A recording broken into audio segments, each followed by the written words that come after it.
We're going to be comparing which one reaches the bottom first in terms of the hollow sphere and the solid sphere.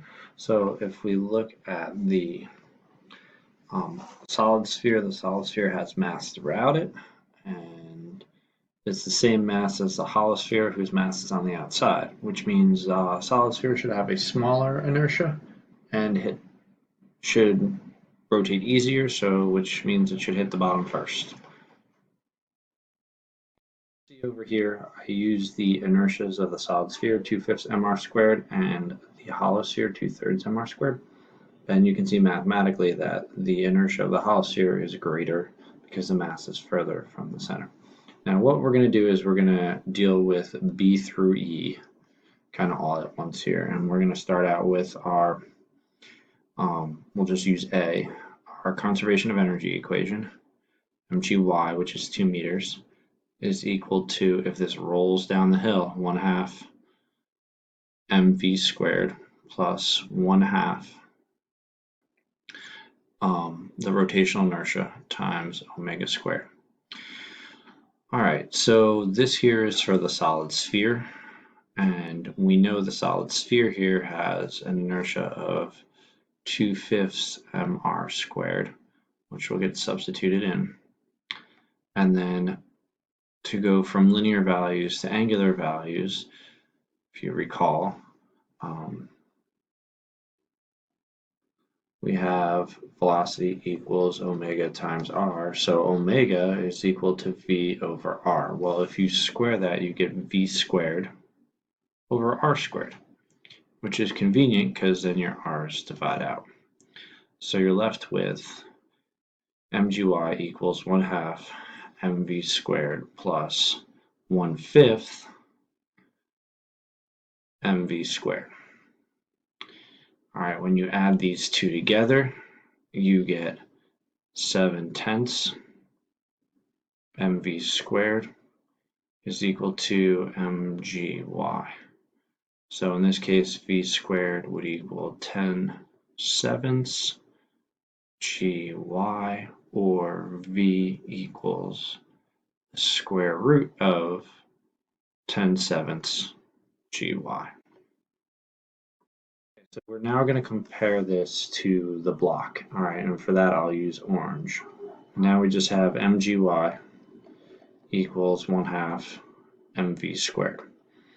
All right, and looking at this, if you want to solve for the speed, we get v squared is equal to 2gy,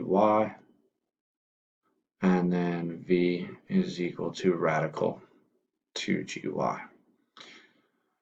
So at least in comparison, we can see that because the solid sphere starts rolling down the hill, some of that initial potential energy gets converted to rotational energy.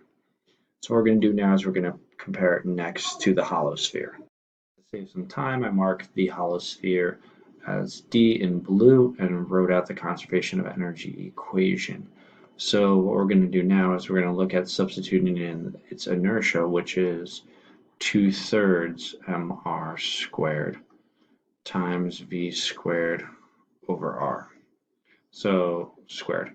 So if we look at the radius, it divides out, and we're left here with plus 1/3 mv squared.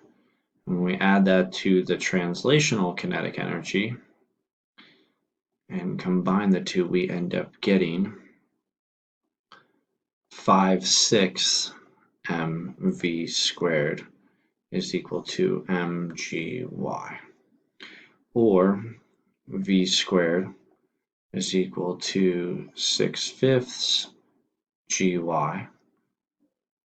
or the square root of 6/5 gy. Now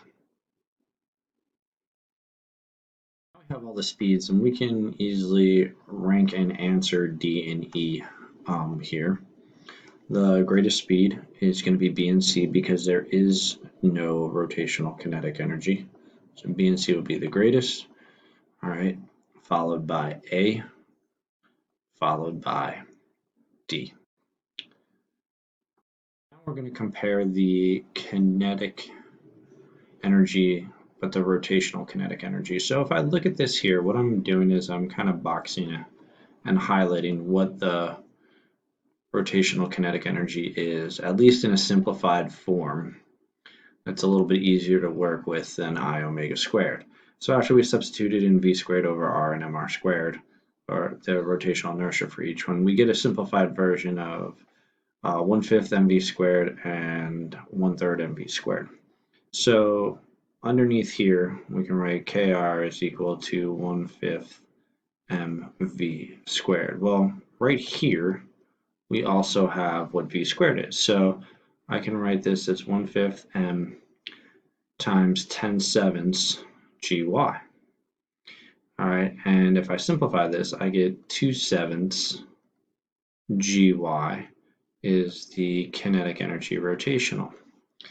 If I go ahead and do that for the hollow sphere, I get kr is 1/3 m v squared. This again will be 1/3 m, but v squared in this case is 6/5 gy. All right, this will simplify to 2/5 gy would be the kinetic energy rotational. For part C, when I look at the kinetic energy rotational for each one here, I find that the hollow sphere has the greatest, followed by the solid sphere, followed by the nothing for the box. So that'd be your ranking for C. The ranking for the translational kinetic energy, B, we're going to look at, well, we're going to kind of compare everything to mgy. So because this here is our kinetic energy, and it is also equal to mgy, so we have a nice little reference here to all this.